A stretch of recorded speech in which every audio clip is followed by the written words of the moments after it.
At some point in the late 80s or early 90s, you likely walked into a Walden Books, maybe a Borders, and bought a strategy guide.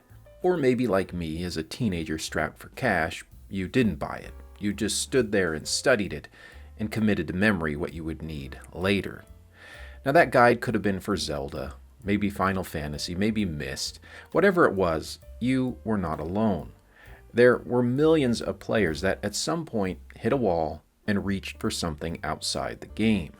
And there, conveniently, was a guide that had all the answers. For 30 years, the strategy guide was one of gaming's most reliable businesses. And then it just disappeared. And the reason it disappeared is very likely not what you think. The website GameFAQs launched in November 1995. Within a few years, it had thousands of free walkthroughs, cheat codes, and guides, all written by players, all available instantly, all completely free. And right around that same time, strategy guide sales started declining. Prima and Brady Games, two of the bigger strategy guide publishers, started consolidating. The shelf space shrank. Correlation, causation, the conclusion writes itself. The internet shows up, the guides slowly disappear, case closed. Except there's a problem with that timeline. Nintendo Power launched in 1988, 7 years before GameFAQs even existed. Within a year, it had 1.5 million paid subscribers. At its peak in 1993, it was the largest kids magazine in North America. This was a fully mature, enormously profitable information business years before the internet was a factor. Nintendo was also running a paid tip hotline at the same time, the Power Line, where players called in and paid per minute to speak with a Nintendo game counselor. These were real employees at a call center in Redmond, each with a binder full of hand-drawn maps and solutions. Players thought they were talking to gaming gods. They were usually talking to someone just frantically flipping through pages. That hotline ran until 2005. GameFAQs had been live for a decade by then. Free walkthroughs were everywhere, and yet Nintendo was still running a paid phone line selling answers. So if publishers of strategy guides saw the internet coming, and they clearly did, why didn't they fight harder to survive?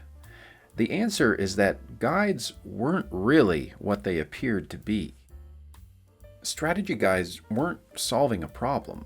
They were selling one back to you. Now, hear me out on this. Think about what they actually solved. Hidden items with no in-game indication they even existed. Progression that would stop dead unless you triggered some obscure sequence in the right order. As examples, think about bombing random walls in Super Metroid, or trying to navigate the water temple in Ocarina of Time, or landing your mouse cursor on some weird spot in a point-and-click adventure game. Now, whether these designs were deliberate or not, the result was the same. Games routinely created moments where players needed information they couldn't find on their own, and an entire business model emerged to sell it to them. Nintendo ran a paid magazine, a paid hotline, and sold official players' guides, all feeding off that same dependency.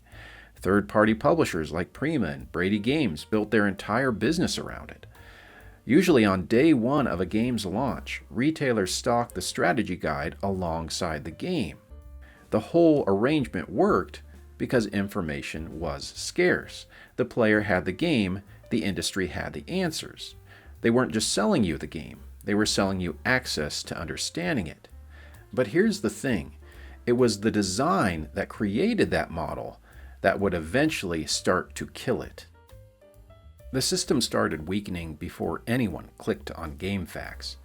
Through the late 80s and early 90s, obscurity was just part of how games worked. Players accepted that Zelda's secrets were hidden behind random bombable walls, bushes you had to burn. That was what we expected and gladly accepted at the time. But as the 90s progressed, two things changed simultaneously. Games got more expensive to build, and players got more sophisticated about what they expected from them. A game in the late 90s wasn't just expected to be fun, it was expected to make sense. Players now wanted their games to have internal logic, that a locked door meant a key existed somewhere reasonable, that a puzzle had a solution you could find through observation rather than luck. When a game violated that expectation, players didn't reach for the guide. They called the game broken. And as development budgets climbed, the cost of that reaction climbed with it. A frustrated player in 1988 might buy a strategy guide. A frustrated player in 1998 might tell his friends that the game was only worth a rental, or worse, just avoid it altogether.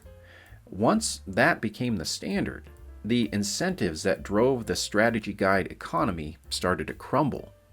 Confusion stopped being something you could monetize separately. It became a liability you had to design out. So tutorials got longer, detailed in-game maps appeared, objectives and secrets got marked, not because the industry became generous, but because keeping players moving through the game had become genuinely important to the bottom line. The design philosophy that made guides valuable was already eroding. The internet didn't cause that, but it arrived at the perfect time to capitalize on it. Every time a developer designed for consistent internal logic, something else happened. They transferred knowledge from outside the game back into the software itself. The detailed map that used to cost $19.99 now appeared in the pause menu. The hint that used to require a phone call was built into the user interface. Now, players never stopped looking for help. If anything, they look for more information now than ever. But look at what they're actually searching for. Wikis for item locations they want to find on a second playthrough, YouTube channels dedicated entirely to speedrun routing, Reddit threads breaking down the most efficient path to 100% completion. That's not the same thing a strategy guide was selling. A strategy guide sold you information you needed just to complete the game. What players seek out now is information that goes beyond what the game was designed to teach. Optimization and community knowledge that no developer could fully anticipate or document. The demand didn't disappear. It evolved into something the guide industry was never built to serve. And once that happened, the internet didn't kill strategy guides, but it did make sure they couldn't be resurrected.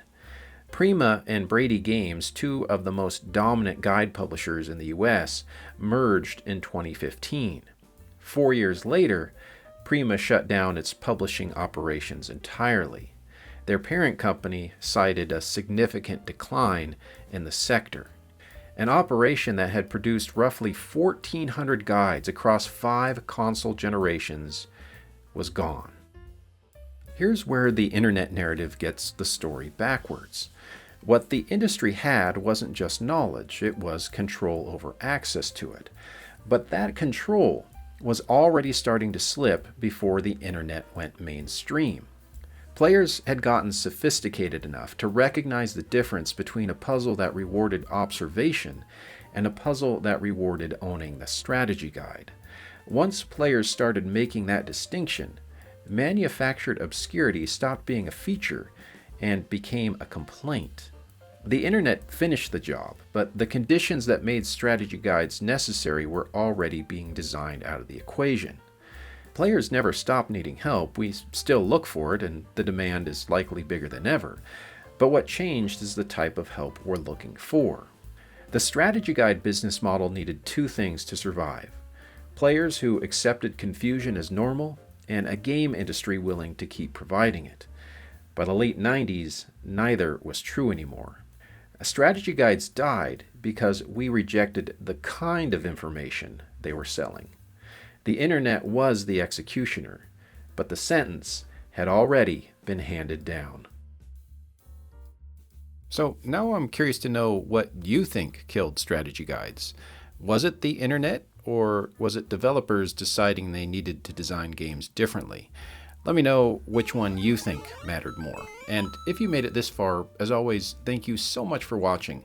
And until next time, happy gaming, my friends.